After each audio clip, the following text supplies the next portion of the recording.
Have you ever felt like you're doing everything right? I mean, you're showing up, you're lifting, you're staying consistent, and yet nothing seems to be changing. No strength gains, no progress, no momentum. Where is it? And if you're over 50, there's this thought that creeps in. Is this just my age? Let me stop you right there. Plateaus do not mean you're done. They mean your body has adapted to what you've been offering it. I'm Janet McConnell, fitness coach and competitive bodybuilder turning 70. And in this video, I'm going to show you why plateaus happen after 50, what mistakes keep people stuck, and the exact adjustments you need to get your progress moving again. A plateau is not failure. It's just adaptation. Your body is incredibly intelligent. When you expose it to the same stresses repeatedly, it just becomes efficient. That's what the growth is. And that's a good thing until it stops producing change, right? So if you've been doing the same workout or the same weights or the same pace or the same reps for months, your body has no reason to improve. Comfort creates maintenance. Challenge creates change. And this becomes even more important after 50. As we age, a few things shift. Recovery takes longer, hormones change, muscle protein synthesis slows slightly over time, and life stresses can sometimes increase depending on what you've got going on. That does not mean progress stops or needs to stop. It means the margin for error gets a little smaller. We can't just go hard and hope for the best. We have to be intentional. So we have to train with strategy, not ego. We're past that anyway. And now let's talk about the biggest mistakes I see around me. See if you can identify one that you recognize in yourself or you see it around you. Mistake number one, I alluded to in my introduction. Staying with the same program too long and the adaptation that ensues. If your routine hasn't changed in months, neither will your results. You don't need chaos. You need logical progression. Change the amount of reps up or down. Make it different. Change the tempo from fast to slow or slow to fast. Increase resistance gradually and adjust your rest periods so that you're resting in between sets for a little different time interval. See what happens. Small changes can result in big and often surprising results. Mistake number two, avoiding intensity. I'm kind of famous on this channel for saying consistency wins over intensity every time. But that doesn't mean intensity is an enemy. It's a lever. It's a tool. And many people over 50 stay in their comfort zone. It's a little too hard. They do the same way, same easy reps. I see it all the time. And I want to go over to that person and say, hey, try another 5 pounds up and see what happens. Even 2.5 pounds. If the muscle isn't challenged, it won't grow. You don't need reckless lifting. I see plenty of that too. But you do need effort. The last few reps should feel earned. That's how you know if it's time to go heavier, is if you finish and you're like, that wasn't so bad. In fact, it was kind of easy. That's when you know. When you approach the end of a set, notice whether or not those last 3 or 4 reps are challenging. Be aware. Sometimes you have to take out your earbuds and just really listen to your own breathing and notice the effort that you are putting forth. And get a little uncomfortable. That's what you want. Mistake number 3, training hard, but recovering poorly. More is not always better. If you're undersleeping, undereating, overtraining, meaning pounding your face into the floor 7 days a week, and on top of that, doing a lot of outside physical activities, your body will push back hard. It won't adapt. It'll stall out and hold back and not work with you. Recovery is not a weakness. It's part of the progress. It means working with your body to give it the rest interval that it needs to repair and grow. That's how you show it it's a partner with you. Number 4, what I run into a lot, especially with my ladies, is under eating protein. This is huge. After 50, your protein needs to meet your changing, strengthening body needs. It's like you're trying to build a structure and you have no bricks and no mortar. You just have a vision and a desire. You need the material. The material is protein, along with fiber, fats, and healthy carbs. Muscle is metabolically active tissue. If you want to keep it, you have to feed it. It's like feeding a large wild animal. You don't want that thing to go hungry. So the general guideline for people when they say how much, the general guideline is 0.7 to 1 gram of protein per pound of desired body weight. That's a good starting point. You might find that that's a lot more than you're eating right now. So don't just start tomorrow doing that. Edge up week by week. Add 0.5 here and there. Keep going up until you kind of are in that zone. And then maintain it for a little while and see how you feel. I personally eat a little more than that, but that's because I'm pushing for a gnarly goal. And my body assimilates it. I don't have any digestive issues with it. It seems to just love it. Suffice to say, you can toggle the amount up or down to what is working for you. So number 5 is fear-based training. That's right. Fear-based training. This is a silent killer of progress. Oh, I'm too old to push. I don't want to get hurt. Fair. I should take it easy today. Well, smart training is already safe. That means that you're listening to your body, you're warming up, you are being respectful of your range of motion if you're working through a recovering injury. You want to do all of those things, but don't take that so far as to let yourself off the hook and avoid challenge. Your body adapts to what you ask for it. So being that person who can just add a little bit of challenge, that's going to take you down the road a long way. So those are the broad stroke 5 categories that can be related to why you're not feeling progress. But you're here for a little breakthrough.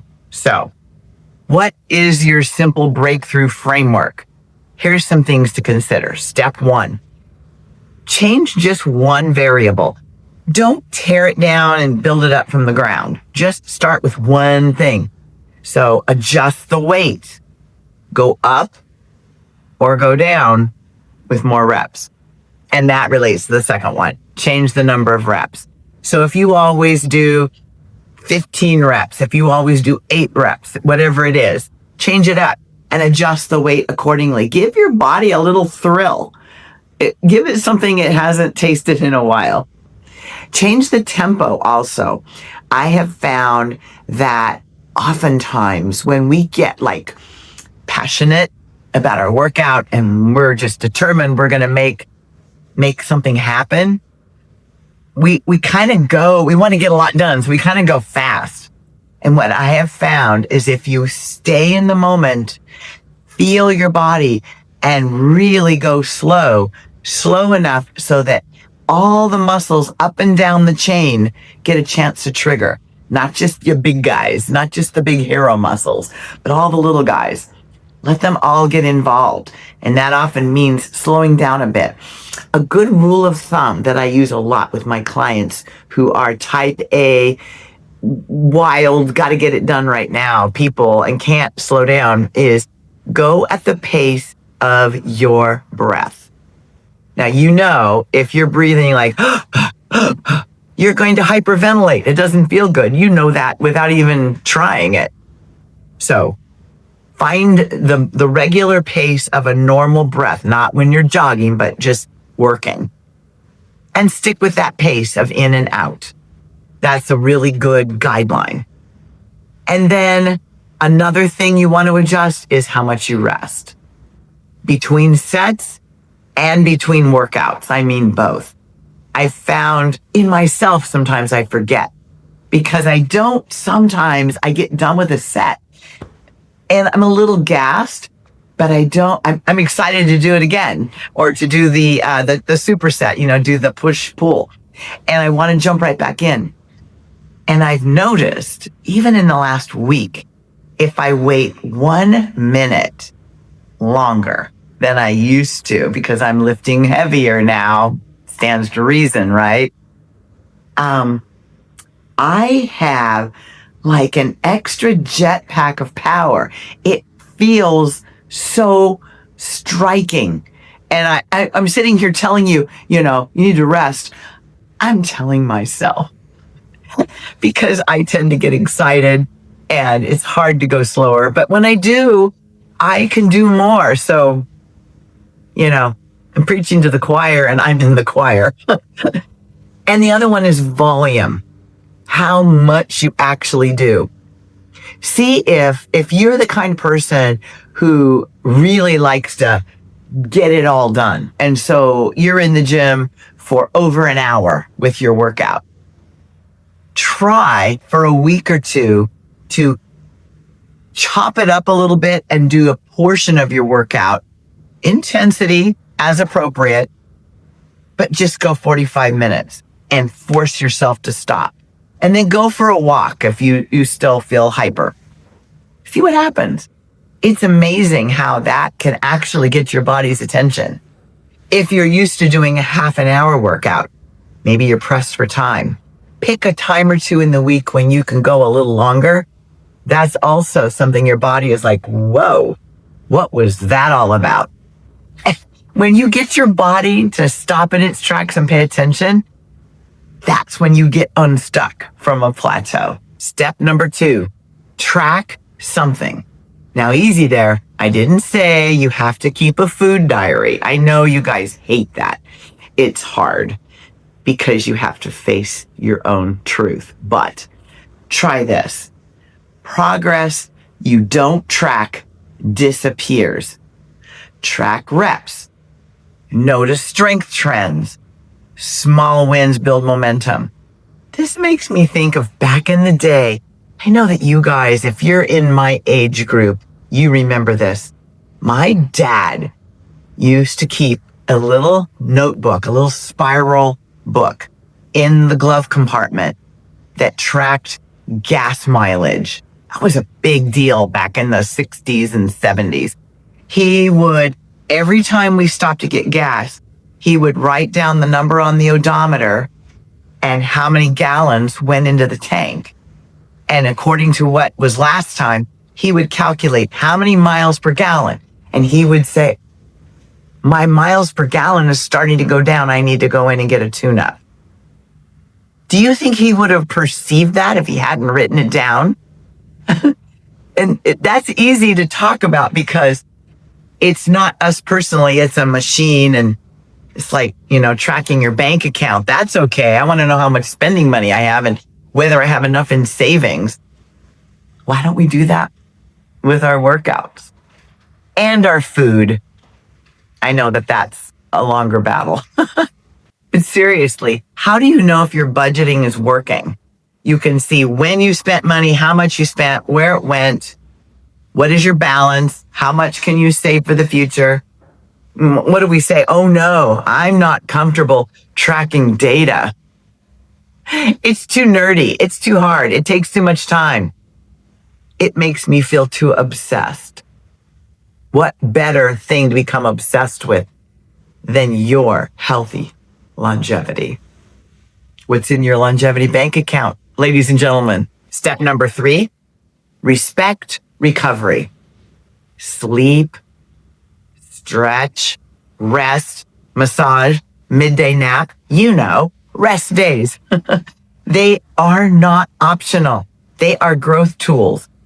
And if you have to take a nap in the middle of the day, you're being a hero, not a lazy bum. Number 4, remember your why. You're not training just for aesthetics anymore. You're training for your future independence, your mobility, your confidence, your resilience. That purpose fuels consistency. You can have short-term goals. I have a few, but that is always in the back of my mind on days when I just need that extra pep talk from my inner self. And that state of mind is powerful. It can steer you to better decisions and keep you from waffling. That might be a poor choice of words there. So there you have it. Stay the course. Don't be cowed by plateaus. They are not your enemy. It's just feedback. It says, body's comfortable with what you're doing and doesn't see a need to change. So change something, even if it's just one thing. And I recommend starting with one thing, not the whole basket. If you are serious about staying strong for life, make sure you subscribe so that you don't miss what's coming next. Come along with us and let's continue the conversation in the comments. I'd love to hear from you. Tell me what you're stuck on right now. Strength, motivation, recovery. And I'll jump in and support you. You have a free trainer right here, people. I will see you next time.